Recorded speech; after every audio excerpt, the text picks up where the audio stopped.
Parler de la bantographie, sinon, c'est une nouvelle forme d'écriture et de numération au Gabon.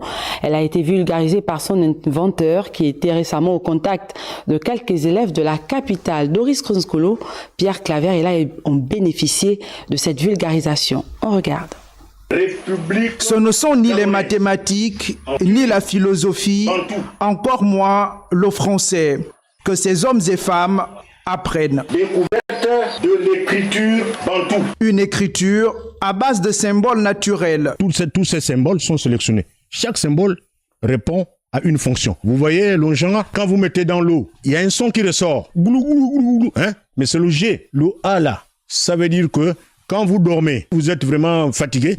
Mais quand vous baillez, vous voyez pas, il y a une certaine fumée qui sort. Ça sort. Ah! Vous allez voir une lueur qui va sortir. Mais c'est la lettre A qui sort là.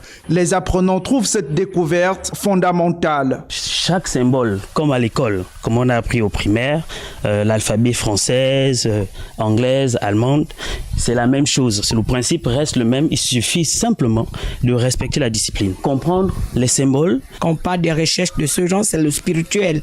Quand Dieu vient se révéler à quelqu'un, c'est une particularité. Cette nouvelle écriture attend d'être vulgarisée. C'est une écriture qui, si les choses vont bien, pourrait faire l'objet d'une ouverture d'une chaire à l'université où les gens pourront venir de l'extérieur du monde entier apprendre ça, la bantographie. La bantographie possède un alphabet de 27 symboles et mérite d'être insérée non seulement dans le système scolaire, mais également de faire partie du patrimoine culturel bantou.